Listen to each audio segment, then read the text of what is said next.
All right, guys, welcome to Breakwaters Podcast. My man Greg, obviously, my co-host G Money. A special guest episode for today.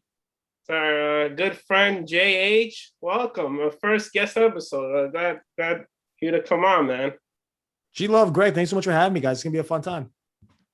Yeah, I can't wait for this episode to start. But before we start, Jade, can you just give us a little bit about yourself? 100%, guys. I mean, of course. So a little bit about myself, man. Give you guys the quick elevator pitch that I use for the podcast, whatever it might be. I'm a 20-year-old podcast host, basketball coach, basketball enthusiast, whatever you want to call me. Obviously, really good friends with both of you from the Greece trip, playing basketball together, all these different things we've had such great times together. But really, just over the last 6 months, even the year really since COVID started, it's funny. I used to saying 6 months, but it's been such a long time. I started my own podcast, Gen Z Hoops. It's really changed a lot of things for me because of all the networking I was doing with people in the industry. Basketball, I've been coaching at Xavier. I played at Xavier. It's really just a quick fire. That's kind of everything I'm doing with that. X2 boardroom. I mean, I'm sure we'll jump into a lot of things. And if anyone has any questions, definitely check out my LinkedIn profile. It's where all the magic happens. But can't wait to just jump into all the NBA stuff we're going to talk about, all the Breakwaters goodness. Really looking forward to it. Yeah, so let's go. Thank you, JH. So let's go right into the trade deadline. It's a very busy trade line. Let's start off with the two guys who I thought were going to get dealt but didn't, Bradley Beal and Kyle Lowry. What do you guys think about that?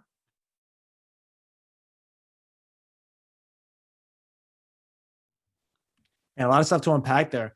Bradley Beal was definitely an interesting case because it's kind of funny how well he's been playing, how dynamic of a scorer he is. But of course, just the position Washington's in, you really never know what's going to happen there. It's something that definitely just kind of need more time with because, you start off with them going, what it was 0-6 to start the season to they won all those games in a row to now they're kind of, are they in no man's land? Can they get into that 10th spot in the East? You don't really know. And it's kind of only time will tell as to what that pairing will do for them. Westbrook's been playing great too. So it's really tough to tell what's going to go on there. Kyle Lowry sold his house actually. And I was shocked when I heard that. I'm like, okay, he's definitely leaving. It's just kind of like he sold his house. He's still living in it, but he sold it as to like the sale has been made. And that whole situation was very kind of I'll just say strange as to him leaving and not leaving and all that stuff. And he's, having been there for such a long time. It's funny. He was with the Rockets back when he first came into the league, but you kind of just think of him as a Raptors lifer just because of how long he's been there and the success they've had there. But definitely two trades that could have easily gone down. Didn't happen to trade deadline with everything that happened. I mean, I can imagine Tommy Shepard, Masai Ujiri, both those guys were on the phone nonstop all day just to see what would happen and just didn't like that. John, that was definitely super interesting. And as a Knicks fan, we also really wanted at least one of those guys to bring in some veteran talent to the Knicks. But now Mitchell Robinson's out. What do you think about us getting a big? What happened to that? I mean, the Marcus Aldridge went to the Nets, so you guys are going to get him. But I think Drummond's an option. I mean, hopefully the Knicks get him. He's a great big man. He's obviously an all-star. So he's going to come in, he's going to compete, and hopefully he is a big piece to the puzzle for the Knicks. Yeah, so Andre Drummond, actually, I think he's leading the NBA in rebounds right now, and that's really what the Knicks need. Obviously, Nerlens Noel and Taj Gibson are going to give their part, but we need a good, solid rebounder to dish the ball out to Julius and maybe an RG Barrett to get to the rim. What do you think about that, JH? 100%. It's really just fun seeing the Knicks finally just play with some energy. It's kind of crazy how good of a facilitator Julius Randle is. I mean, the one game I went to, he had 18 assists, and I was like, "What? Like, how is that stuff even happening?" Like, you just kind of never really see him like that. He's kind of just doing everything. It would be great. It's kind of crazy to think they have such a great defense with a guy like Mitchell Robinson now, right? They've been number one kind of all year long, and it's like, wait, but they've been missing their best rim protector and the guy that's kind of like one of the best rim protectors in the league, if anything, for almost the entire season. So I'm curious to see like what the dynamics like. I mean, obviously it's a lot to do with Coach Tibbs and the systems they're running, and also kind of the guys they have on the team. Just 1 through 5 are all really good defenders. Even without Mitchell Robinson, but they definitely could use someone there that's a little bit more dynamic. Because they've been kind of just in and out with guys at the 5 spot to really make some moves there. And I mean, honestly, they're like what we see now. They're over 500, making that playoff push that we all want to finally see. Definitely good stuff. Since you mentioned the Knicks, what do you think about the 3-team trade that involved George Hill?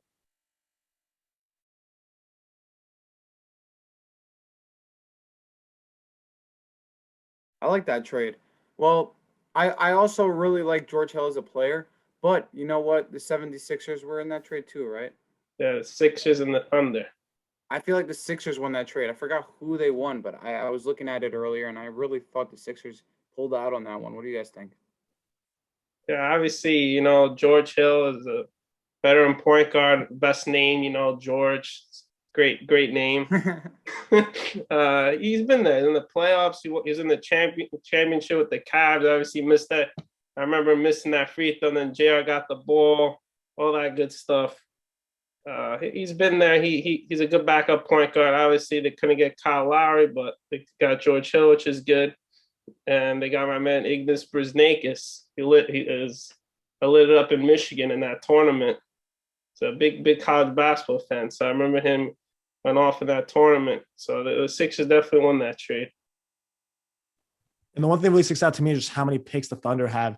I mean, I kind of just keep on seeing with every move they make, it goes from like, 26 over the next 7 years, 27, 28, 29, 30.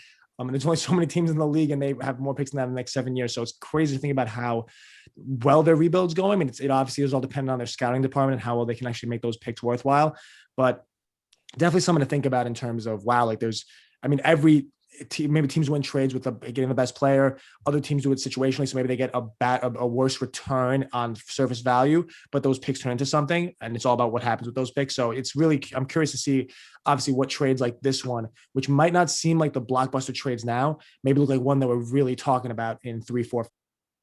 Definitely, I think the biggest winners for the trade line are the Heat and the Bulls. Obviously, the Heat got Victor Oladipo. The Bulls got Vucevic. They got Al-Farouq Aminu.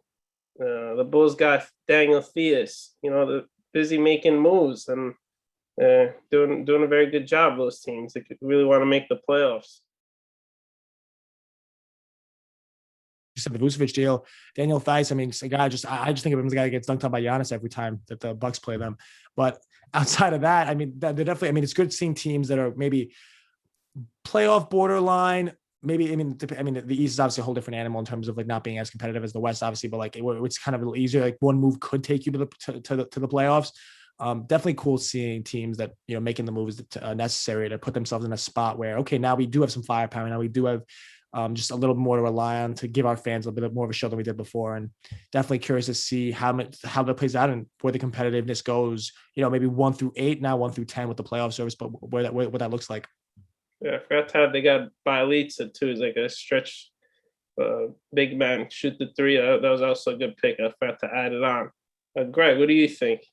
Well, I was going to talk about how Victor Oladipo going to the Heat. I was going to ask you guys, what you guys think about that? I think Victor Oladipo fits on the Heat, but what do you guys think about him coming off injury and how he's going to impact the Heat? Is he going to have a big role in the team? Is he going to be a scorer, or is he going to be more of a facilitator, giving up the ball, looking for Jimmy Butler or Tyler Herro for the three? What do you guys think about that? I would say it has to be more of a primary option on that. I mean, just because of just the role he's played in the past and how he shows they could do that. I mean, Jimmy Butler obviously did a great job of that in last year's playoffs, but there's only so far that could go. And obviously, having a second guy that can do it is huge. That could be that playmaker. That could be that. I mean, is Jimmy Butler kind of proved that he could be the best player on a championship team? A team that can go to the finals, a team that can that could run through the Eastern Conference where they did last year, almost having one series that won 6 games, but for the most part beating teams in 4 or 5. Definitely curious to see what that looks like for them. And it's curious to see how well he plays, because obviously there's so much going on in Indy with him going up to teammates at other teams after the game, opposing teams, and saying, can I run with y'all? Can I come to your team? Can I play with you guys? Like, that's just obviously shows that he wasn't locked in Indy, obviously coming off an injury with that mental stuff on top of it in terms of, not really gelling with his teammates that much, not really wanting to be there. I'm curious to see like if obviously with time passing from the injury as on top of being in a new setting, and maybe wanting to be there and being more motivated, and on a team that has championship aspirations dating back to last year, and of course their recent win streak, what could happen there? I mean, I think a lot. It could be a trade that maybe wasn't the biggest one at the deadline, or maybe since he wasn't an all-star, wasn't the biggest news, but it could be one that in June, July, when the playoffs come around and the Heat turn on and did what they did last year as a 5, 6, 7, 8 seed that maybe doesn't have home court advantage to really start shocking teams. I'm curious to see if that's something we'll be talking about. To add on, I mean, Oladipo's an all-star. I know he could do it. Big time player, can go starting the starting lineup beautifully, play well on Tyler Hero, Jimmy Butler, as you guys mentioned, shoot the three, whatever he's got to do. He's going to play well, and he knows his role on the team. Obviously, he wants to win. He come here, he wants to win. Obviously, Houston's not going to do that for him. So obviously, he's going to benefit here a lot. I just was worried about, not worried, but I was just thinking about, is he going to be able to jump into the lineup automatically and understand how fast they run and their play style? Because after watching the Heat playing the Knicks, those few games, those two really tight games, the Knicks like to run on. The Knicks were running on the Heat a lot more than I thought they would have. But if you look back in the playoffs last year, the Heat were running on teams. Like, I have not seen the Heat run like that since LeBron and Wade. Definitely. All right, we talk about the biggest winner? What about the biggest losers? What do you guys think? Depends really on the return that most teams are getting. I mean, one that stuck out to me when I first saw it was the Vucevic deal, because I thought to myself, being a guy that's averaging 20 and 10, he's actually the second player ever, the first being DeMarcus Cousins, to I think average 20 and 10 on a certain field goal percentage and be traded midway through the season. Most of the time, that doesn't really happen to guys. So when I first saw that trade, I thought that maybe the Magic could have gotten more for him. Obviously, him and the Fournier deal, I thought they got a little bit shortchanged on that just because of the talent level of obviously of Vucevic. What did you guys think about that? Do you guys think are they one of the bigger losers? I mean, just on face value when I saw that trade, but then a lot of other people that when I spoke to some other experts were talking about how, well, just the position that the Magic were in, they really couldn't get much more than that. I don't know what you guys thought. I agree with that one. I also want to say, how do you think he feels about that, being traded after having such a great beginning of the season and showing out for his city? The way the Magic were playing, he was probably pretty happy. I don't know. I mean, you watched a few of them. I mean, the injury bug. There's really been no other team with Markelle Fultz was finally playing well, and everyone was saying, okay, this is what a number one pick looks like. With him getting hurt, really just so many guys just across the board, and Aaron Gordon getting shipped out, and they've probably both been there for the same amount of time, I would think, both like 7, 8, 9 years. With all that kind of change happening, I mean, he's probably pretty happy to be out of there. I would hope. To add on to that, obviously the Vucevic deal shocking. Like, I heard Aaron Gordon wanted to leave, and I was like, I wasn't surprised that they shipped everybody. Fournier too was dealt to the Celtics. I feel like the Celtics and Lakers were like two biggest losers that really didn't get anyone. I thought the Lakers, since they lost Anthony Davis and LeBron, I thought they'll make a push for Kyle Lowry. They didn't. I thought in the beginning of the video when I talking to Greg, I thought the Celtics would get Vucevic. It would fit the team perfectly instead of Theis. So I feel like those two teams, the two biggest teams in the NBA, didn't really do anything. And I was hoping they did something, but they didn't. Changing things up a little bit. I mean, I'm just thinking about, obviously we're talking about the trade deadline a lot, even just the day or two after with all the kind of buys that were happening. Well, I mean, Blake Griffin was a little bit before, but Drummond to the Lakers, a couple other moves that were pretty surprising. LaMarcus Aldridge, obviously, I don't know if we're going to get into that later, but there are a few other of those moves that happened after the trade deadline. When we're talking about losers, I would say it's, I mean, kind of the teams that won out. On top of that would be the teams that capitalized on those, you know, the other small market teams or teams that maybe weren't in the playoff picture, and getting guys from there that could really help them win a championship. Yeah, definitely. Greg, do you want to add anything? No, I feel like we really summed everything up. I really am a New York guy, really only focus on my New York teams, but obviously with so much going on, you got to look over at these other teams and be like, okay, look who we got to face now in the Eastern Conference and what's going to take to get that much further in the playoffs. Yeah, definitely. You know, Greg, it's a trivia time, man. You know, you like this stuff. This one's for JH. We got. So this is how we'll run it. JH, we got a trivia question for you, and then we're gonna go into a quick answers round where I'm just gonna give you a question, you give me the right answer right off your mind. I'm here for it. All right, George, All right. Let's give him a trivia question. All right, all the players that were named Gary were traded in the trade deadline. Who are their names? Well, Gary Trent Jr., of course. There were other Gary Neal, right? From the No, Gary Neal, no, not in the NBA anymore. Gary Neal. He's not. Poor No. Gary Neal, man. Gary Neal was a good dude. He was someone that you'd always just see in the starting lineup in a 2K game, like when you were playing my career, and you're like, oh wow, Gary. Oh wow. Everyone was talking about Gary Trent Jr. And the whole thing with his dad and the 41 days as the trade deadline. Oh man, which other players named Gary Harris from the Nuggets? Okay, I Yes, think that's who I'm of course. confusing him. Like Gary Neal, Gary Harris. There's got to be another one. One more. I don't think you're gonna get this one, but I'm not gonna get this one. Gary Clark. Oh man, Gary Neal, Gary Clark. There's so many. Man, there's a lot of Garys. Of course. Any more trivia for him, G-Love? No, that was it. All right, so let's go into our speed answers round. Let me know when you're ready. Oh, I'm here for it. I'm always ready. All right, JH. So, what's your favorite color? Blue. Favorite cereal? I don't really have which. There's a natural one from Trader Joe's that I really like. I don't really have a favorite brand. It's really tough. It's kind of tough. All right, favorite NBA player growing up? Giannis. Favorite current player? Giannis. Favorite athlete of all time? I can't.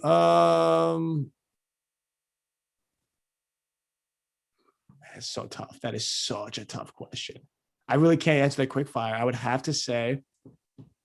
I heard Hakeem for a second. I was gonna say Hakeem because when I think of like someone before Giannis, I just think of when I think of like someone on top of that, like all time, I just think of Hakeem.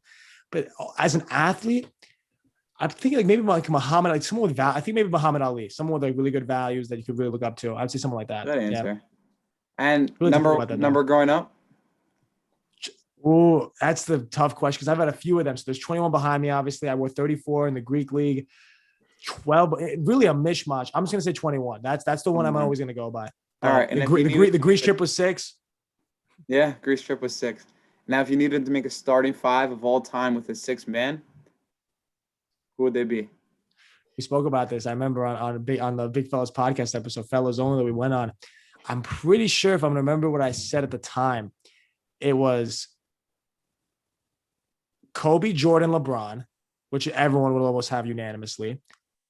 KD and Hakeem with Giannis coming off the bench. I think that was the one I went with. Maybe I went with Tim Duncan, I think, at the 4 spot instead of KD. So now I need 5 starters and 1 6-man. And now what we're gonna do is we're gonna play your team against other podcast people that are gonna come on our podcast, and we're gonna see who wins. In 2K? No, we're gonna post it on our Instagram and got it. I know because I know G-Love loves the 2K. My rod, G-Love loves that. You should. I mean, I'm surprised not everyone that's coming to the show is getting in a game right now with custom jerseys, the whole thing. I'd be shocked if that's not happened, but done by episode 20. Shocked. All right. So if you have to give us 5. Oh, 5. Okay, 5 legit ones. I'm gonna go. I gotta go, and I want to have ball handlers play positionless a little bit. So I'm gonna go Jordan, Kobe, LeBron, KD, Hakeem, and Giannis. Those are my 5. Those are my 6. Yeah. Well, I like those picks. Because I have the shooting. I have the shooting that I need. I obviously have the athleticism. I have the defense, really everywhere. I have the versatility. I have the ball handling. I mean, you really can't go wrong with some of the greatest players of all time. Who's running the point? Man, no, everyone wants to run the point. Oh man, I would say LeBron. LeBron's got the best core vision of anybody. He would run the show. LeBron is definitely running the show. Yeah, LeBron's the one running the show. But then think about it, you have Kobe and Jordan on the wings. That's tough. That's tough. Like, what do you do as really the toughest thing is like those guys are gonna beat their man every time. Like Kobe has a really good interview. He was like, I never cared about my man. I always cared about the help. I always looked at the second line of help. That's all I played off of because I knew with one move I could be my man every single time I wanted to. No questions asked. It's all about once I beat my man, what do I do then? Am I gonna hit? Are they hedging? Are they doing this? Are they doing that? Because that's the game. That's the game I'm playing at this level that I'm at. So when you take the help off the table and these guys are all on islands, man, that's dangerous. That's dangerous. I never heard that. I never heard him say that. But you know what? Now that you're saying it, I was thinking about it. I'm like, I coach youth basketball myself, and I always teach my players after their move, what's next? Somebody steps up, you're going to look for the dish, or you're going to fake the dish, pull up. What are you going to do? So, yeah, after hearing that is definitely very important. All right, man. This concludes our episode. Thank you, JH, for coming on. His link's going to be in the description. Please follow Gen Z Hoops, his podcast, and please like, subscribe, as always. And I'll see you in a splash.